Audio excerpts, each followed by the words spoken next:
nggak masalah, ya. Bagaimana cara saya merubah mental warga saya? Saya bilang pada warga saya bahwa manusia tiap hari butuh udara oksigen 2,88 liter, harga oksigen 25.000, maka sehari kita hidup udara yang kita hirup harganya 75.000. Harga ini lebih mahal kalau sampai kita beli oksigen di rumah sakit. Mudah-mudahan kita semua jangan sampai beli oksigen di rumah sakit. Sehari 75, seminggu sebulan. Kalau usianya sudah 50 tahun, udara yang kita hirup harganya 41 miliar. Gajinya Pak Kades gak cukup di udara. Tapi 41 miliar ini gratis dari Allah Subhanahu wa Ta'ala. Maka kita wajib bersyukur pada Allah. Bagaimana cara bersyukur pada Allah? Para jemaah, rahimakumullah. Alhamdulillah. Besok pagi masih hidup, alhamdulillah. Bulan depan masih hidup, alhamdulillah. Kata Allah Ta'ala lu ngomong doang, tiap hari alhamdulillah. Karena semua ibadah tidak cukup lesan dan hati, harus berujung dengan tindakan. Tindakannya apa? Kita harus memproduksi oksigen sendiri, oksigen dari tanah. Maka menanam itu adalah salah satu wujud syukur kita pada Allah. Dan harus diniatkan sebagai ibadah, karena sebagai ibadah hanya orang-orang yang dapat hidayah dari Allah yang mau menanam, yang mau kerja bakti. 8 tahun yang lalu di kampung saya, kalau kerja bakti geger terus. Pak RW yang kerja bakti kok kita terus, bapak-bapak ibu yang di sana kok gak mau. Capek Pak RW. Sekarang keluar kabar ya. Warga kita yang tidak mau kerja bakti adalah orang-orang yang belum dapat hidayah. Mantap. Kita yang sudah dapat hidayah, ayo kerja bakti, ayo tanam. Niat sebagai ibadah, insya Allah bisa menjadi salah satu kunci masuk ke surga. Sehat. Akhirnya warga kerja bakti. Bapak Ibu Kampung Biru, siapa yang ingin masuk ke surga? Angkat tangan. Saya. Angkat tangan. Saya. Silakan berangkat dulu. Itulah cara saya supaya warga itu mau kerja bakti. Kerja bakti itu nggak bisa dipaksa, dibayar tertentu. Ya, maka orang-orang yang dapat hidayah yang mau membangun kampung. Sebagai ketua RW, saya tidak punya kas. Setahun pekerjaan RW hanya rapat saja. Rapat PKK ikut, rapat FT ikut, rapat posyandu, pengajian, rapat terus. Memang nggak punya uang, rapat kok. Maka saya bilang, Pak RW kayak handphone. Loh kenapa? Casingnya boleh, pulsanya nggak ada. Bisa saya rapat setahun supaya mental berubah. Tahun kedua seluruh pengurus saya kumpulkan semacam ini. Saya bilang, mari kita mulai penghijauan. Alhamdulillah ternyata 90% warga saya menolak. Setahun ngomong sampai capek, warga nggak mau. Pak ini penghijauan, mana dananya? Beli bibit, beli pupuk, beli ini, mana mungkin Pak ini penghijauan tanpa uang? Saya bilang Anda semua tahu, kita tidak punya uang dan penghijauan tidak boleh pakai uang. Apa kata warga? 3 Januari 2013, hari Selasa, jam 8 malam, saya dikatakan RW gila penghijauan tanpa uang. Saya ambil agenda saya, tulis jabatan saya tambah RW gila. Saya ngotot tetap penghijauan tanpa uang. Apa yang bisa dikerjakan warga? Warga hanya bisa garuk kepala. RT 1 RT 4 ya, baru RT 2, RT 3, PKK, nggak ada yang senyum, susah. Mereka salah memilih ketua RW. Tampilannya kayak oke, uangnya nggak ada. Dari semua itu yang bisa senyum hanya satu, Pak Baidowi. Gara-gara Pak Baidowi bisa senyum sedikit saja, akhirnya Pak Baidowi saya angkat jadi wakil ketua RW. Tidak nyusun pengurus RW, akhirnya minta ampun. Yang gelarnya panjang nggak mengurus kampung, yang ekonominya mapan nggak mengurus kampung. Maka hanya orang-orang yang dapat hidayah dari Allah yang mau mengurus kampung. Mudah-mudahan kita semua pengurus RT, RW, PKK, Posyandu kelak kita berjumpa di surga nanti. Niat ibadah. Saya pakai prinsip falsafah Jawa, atikar, bondo cepet, akal, betul. Keinginan ada, uang tidak ada, akal harus ada. The power of kepepet. Orang kalau kepepet akalnya ada. Maka membangun kampung biru modalnya hanya the power of kepepet. Jangan dikit-dikit dan bantuan, harus kepepet dulu sampai meleleh. Tapi kampung saya memang kampung preman, tetap saja para preman nggak mau menjabati. Akhirnya kesepakatan para RT, saya buat peraturan kampung nomor 1 tahun 2013.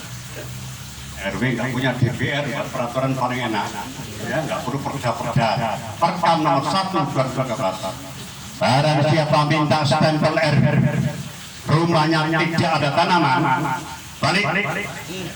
Tahun kedua saya dari RW paling galak. Ada warga saya pulang dari Jakarta habis wisuda dari UI.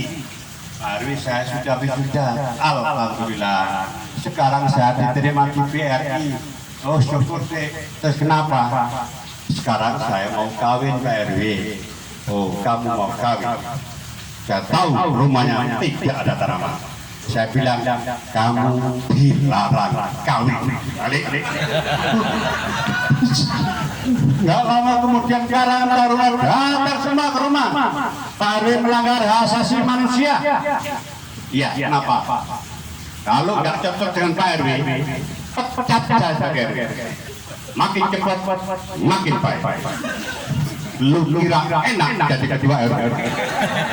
Gajinya 150.000, potong pajak lagi sama Pak Lurah. Menjadi ketua RW tamunya pagi sampai malam tiap hari. Habis gula kopi banyak, tekor jadi ketua RW.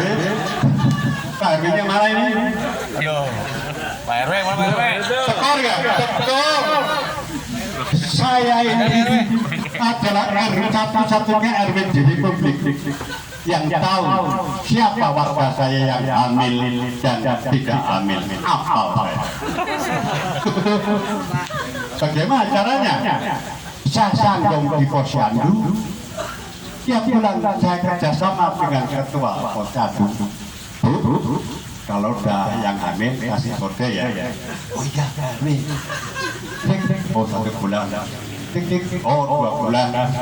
Kalau sudah 6 bulan, habis kontrol di Posyandu harus menghadap ketua RW. Bilang ibu 3 bulan lagi punya anak. Ibu harus tambah tanaman. Oh iya Pak RW, alhamdulillah, terima kasih diingatkan. Enak jawabannya. Bulan depan periksa lagi, saya cek di rumahnya, belum menanam. Saya tanya lagi, bu, kok belum menanam? Apa jawabannya? Iya ya Pak RW. Aduh, saya jadi ketua RW masih baru dibentak sama ibu-ibu. Sabar dari ketua RW.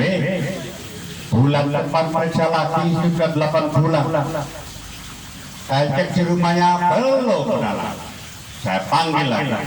Peringatan terakhir, bulan depan ibu melahirkan, ibu belum tambah tanah.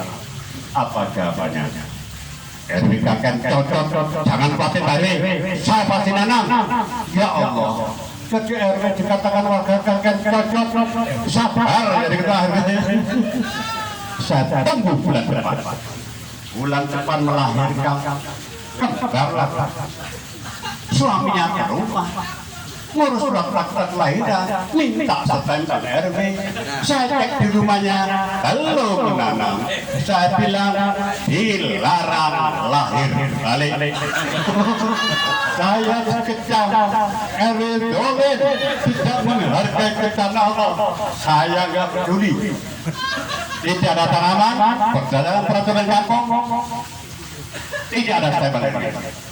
Ini warga saya yang mau kawin sarjana negeri. Pak RW tolong ditekan Pak RW, saya mau kawin.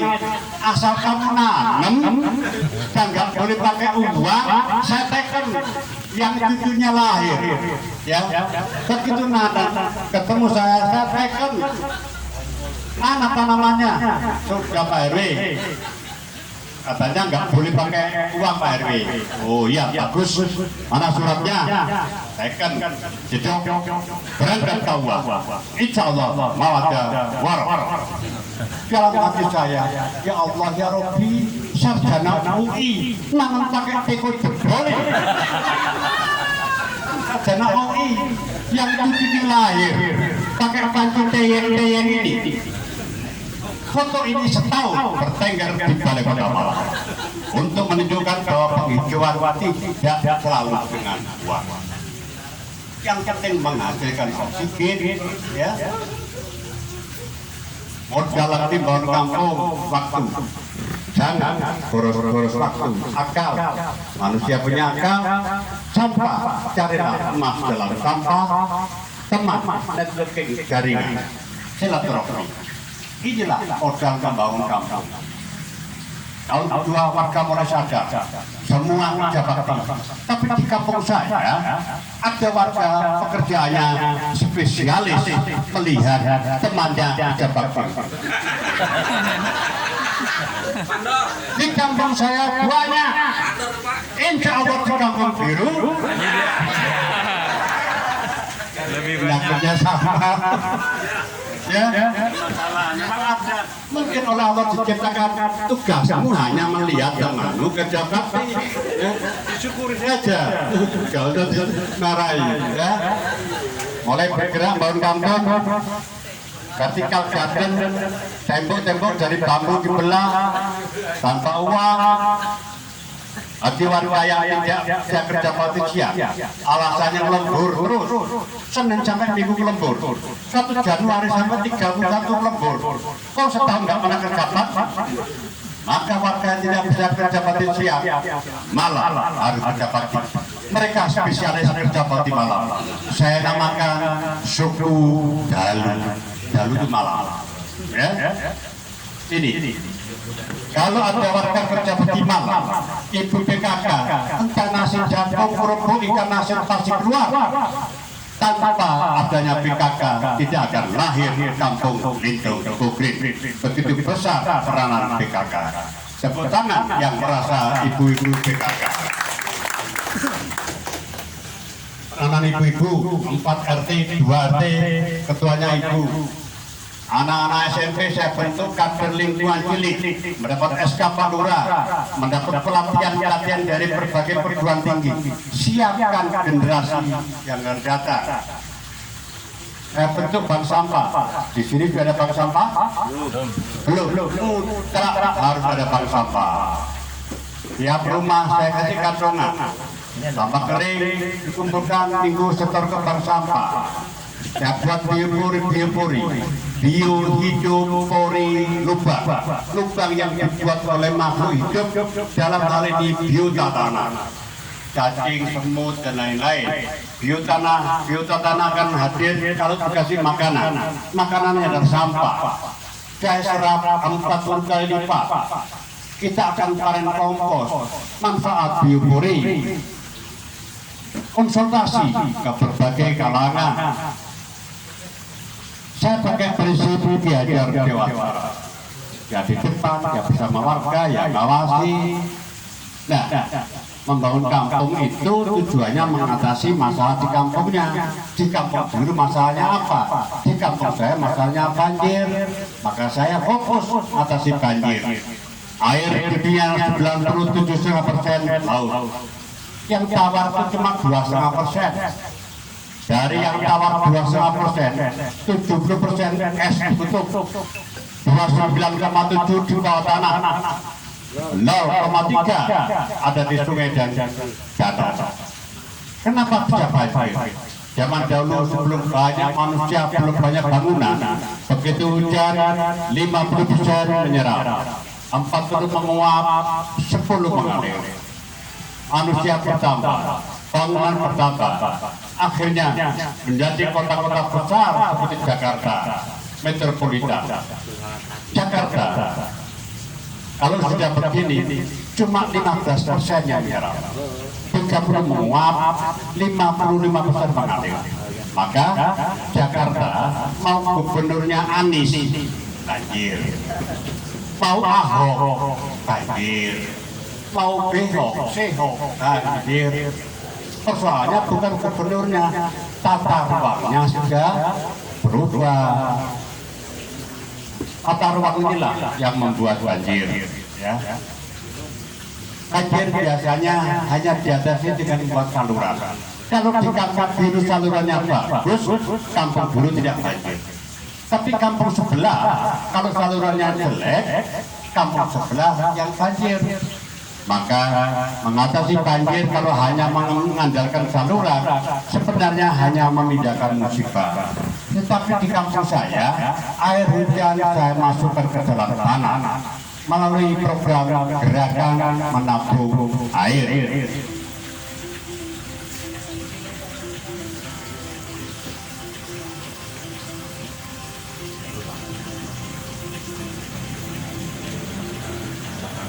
Begitu hujan reda, tidak ada. Bapak Ibu sekalian, di dalam Al-Quran surat Al-Mu'minun ayat 18, Allah bersabda, aku turunkan air dari langit dengan ukuran tertentu, lalu kami biarkan air itu menetap di bumi. Jadi Allah itu menghendaki air hujan yang jatuh di rumah kita bukan ke selokan, sungai dan laut. Kalau hanya itu yang dilakukan, kata Allah, kami berkuasa lenyapkan. Pertanyaannya, sudahkah tidak memasukkan air hujan yang jatuh di rumah kita masukkan ke dalam tanah? Kalau belum, tunggu tanggal mainnya. Banjir akan silaturahmi ke rumah Bapak Ibu sekalian. Ini perintah Allah. Ya. Biopuri standar paralon 4 dim, biopuri jumbo, kaleng cat yang 5 kilo bekas, 3 kaleng sambung-sambung, nggak perlu pakai uang. Biopuri super jumbo, kaleng cat yang 25 kilo, mampu menyerap 200 sampai 300 liter air. Biopuri super jumbo, bentuknya semacam ini, kaleng cat bekas. Biopuri injeksi, ya, tadi sudah saya jelaskan. Sumur injeksi, sumur resapan, kegunaan biopori, meningkatkan cadangan air tanah, mencegah banjir, mencegah penyakit, menyuburkan tanah. Kalau di kampung ini banyak bioporinya, suhu udara di kampung akan sejuk. Ya. Coba saja. Di kampung saya, 1 RW saja, ada 700 biopori standar dari paralon, ada 200 yang jumbo, 200 super jumbo, ada 7 sumur resapan, sekali hujan 100.000 liter air, 3 tahun berjalan, 1 tahun 9,7 juta liter air, 3 tahun berjalan, sumur-sumur warga naik 5 meter. Siang hari air menguap, kelembapan udara di kampung bagus, nggak ada kampung yang lembab. Suhu udara turun, itulah gerakan menabung air, disingkat GEMAR. Ini peristiwa Februari 2018, kampung di sekitar saya banjir semua. Di kampung saya sudah tidak ada genangan. Banjir setelah sekarang warga saya ajak untuk bertani, urban farming. dengan polybag, vertical garden, hidroponik, sky garden. Warga yang punya rumah 2 lantai, lantai kedua harus tanam sayur. Kalau tidak nanam sayur, yang punya rumah minta September RW balik. Peraturan kampung dibuat lagi. Flying garden digantung-gantung begini. Terasa digantung, itu flying garden. Tembok yang 8 tahun yang lalu dari bambu dibelah, sekarang sudah semacam ini. Saya kasih mesin kabut diaktifkan, kena sinar matahari, muncullah pelangi di lorong kampung. Ya, menjadi indah, kampungnya ramai, banyak yang berkunjung. Bagi yang pintar hidroponik, usaha hidroponik. Bagi yang punya usaha biopuri, usaha biopuri. Karena kampungnya kampung wisata, tiap lorong banyak orang jualan. Local economic development, pertumbuhan ekonomi lokal, UMKM akan muncul subur dengan sendirinya. Makanlah buah dan sayur untuk obat sebelum obat jadi makananmu. Jadi seumur hidup saya presentasi ada buah ya harus sini. Mudah-mudahan bisa saya bawa di kos-kosan saya. Ya, makanlah buah dan sayur untuk obatmu sebelum obat jadi makananmu. Kalimat ini pernah populer di London beberapa tahun yang lalu, berasal dari kampung Lintung. Semua proses bangun kampung saya buat buku, Kampung 3G. Semua proses bangun kampung saya buat film dengan judul Balada Rimba Kota.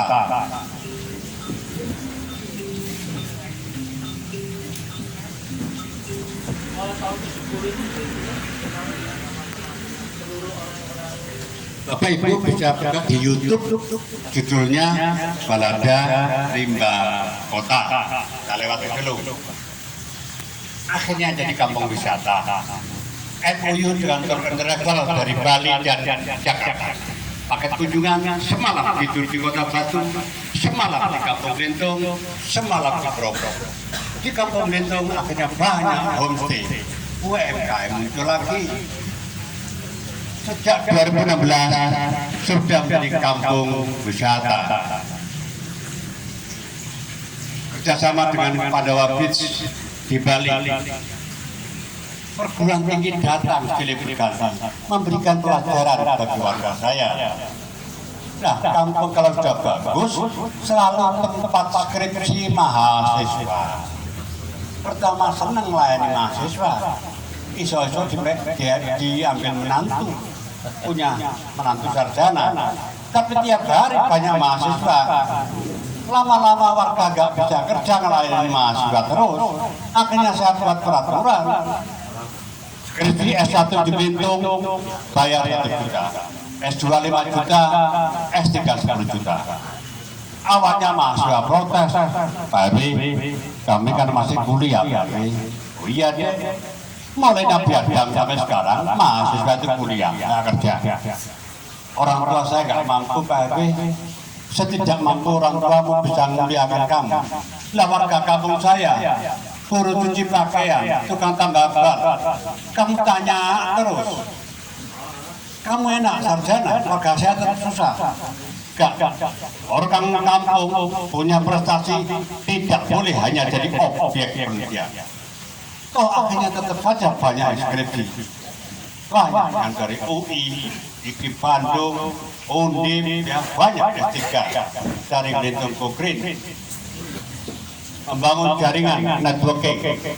Saya diminta Menteri BUMN merubah mindset 20 desa seputar Candi Borobudur.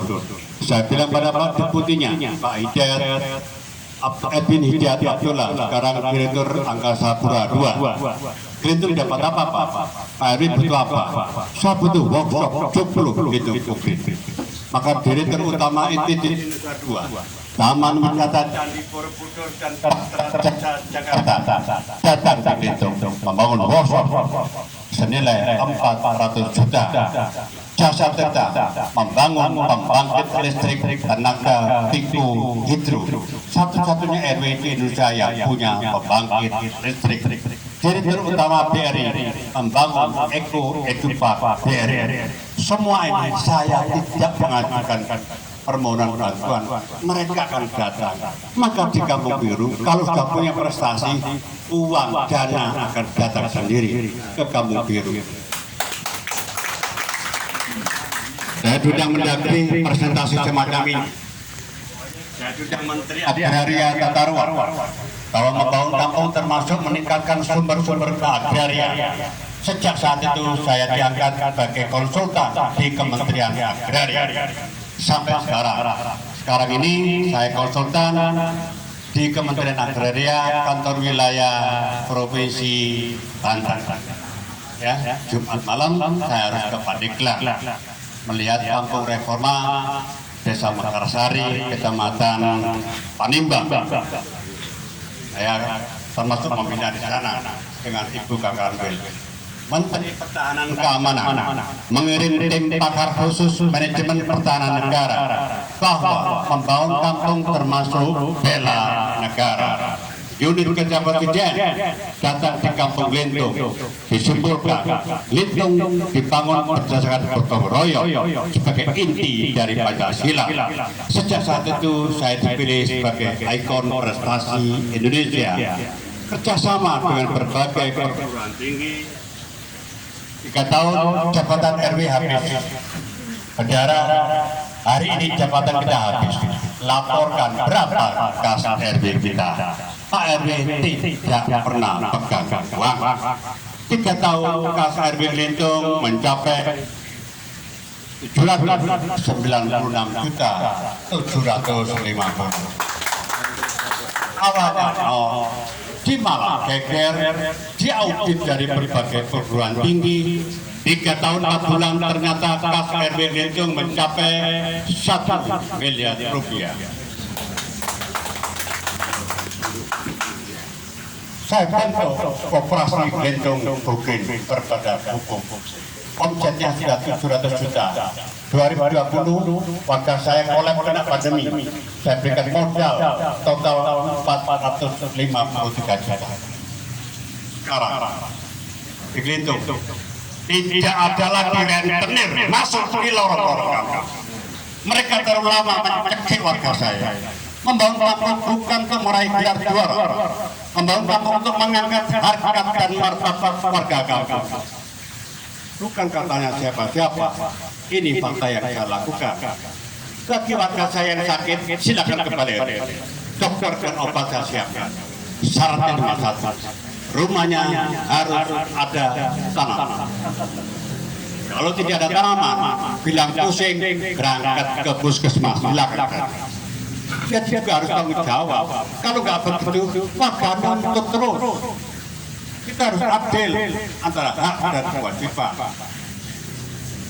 Kampung Lintung sebagai kampung iklim utama, punya alat untuk mengukur curah hujan, pembangkit listrik tenaga pupuk hidro, tenaga sinar matahari, CCTV, keamanan lorong kampung, berbagai prestasi ini sambilan saja.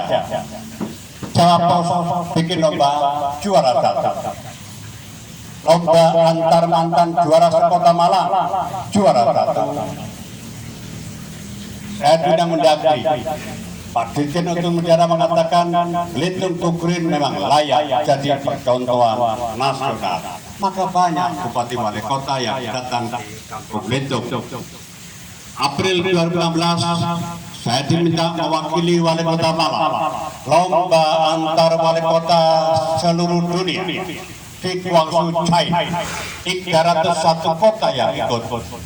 Bulan Juli tinggal 170, Agustus tinggal 56, September tinggal 30 kota. 30 kota diseleksi di 2 negara, di Bolivia dan di China. 14 Oktober 2016, Wali Kota Guangzhou mengumumkan 15 inovator tingkat dunia.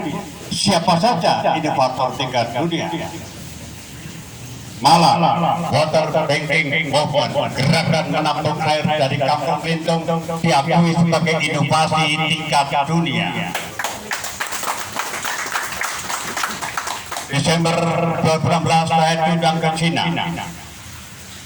15 inovator bersama 14 wali kota yang lain. Ada wali kota Boston, Amerika, Brussels, Copenhagen. Wali kota Boston, Amerika ternyata luar biasa. Bahasa Inggrisnya pinter sekali. Wali kota Boston, setiap presentasi harus bikin closing statement. Karena saya bukan wali kota, presentasinya terakhir. Bagi saya, bukan wali kota hanya RW, bisa gajinya gratis, alhamdulillah. Tapi harus bikin closing statement. Di akhir presentasi saya sampaikan, and now, in my capacity, the head of sub-village. Satu gedung bingung, apa itu the head of sub-village? Saya sendiri sebenarnya juga bingung apa bahasa Inggrisnya ketua RW. Saya cari di kampus gak ketemu ketua RW bahasa Inggrisnya apa. Kalau wali kota Major City, kepala desa the head of village Telakasar, kepala desa. Lah Pak RW kan bawahnya Pak Kades, the head of sub village bawahnya dikit lah. Saya ngawur saja, yang penting nekat. Curinya akhirnya paham. Oh, he is not Major City. Dia bukan wali kota. Go on, saya naik lagi. Saya teruskan closing statement saya. I invite all of you to check you. Saya mengundang Anda semua untuk menyelamatkan bumi. For future generation, untuk generasi yang datang. Through the water banking movement, dengan gerakan menabung air. From Kampung Lintung, Malang City, Indonesia. Thank you very much. Mendadak satu gedung Guangzhou Library, ribuan orang berdiri, standing ovation, penghormatan tertinggi, tepuk tangan mereka. Imagine. Artinya, RW gila. Merah putih berkibar di forum internasional dari seorang ketua RW di lorong kampung. Rupanya dunia dihentak dengan Al-Mu'minun ayat 18. Kita harus menabung air. 2017 pemerintah Cina datang ke Malang belajar tentang menabung air. Dalam Al-Quran kita diajarkan, carilah ilmu sampai negara Sin. Betul? Sekarang negara Sin ke Kampung Lintung cari ilmu. Maka di Kampung Biru kalau punya inovasi, kelak negara Sin akan datang ke Kampung Biru. Maka Kampung Biru harus punya inovasi. Menteri Dalam Negeri meresmikan Lintung sebagai kampung konservasi air pertama di dunia. Ketua MPR datang ke Lintung. Unit Kerja Presiden mengatakan bahwa Lintung Konkret contoh nyata revolusi mental.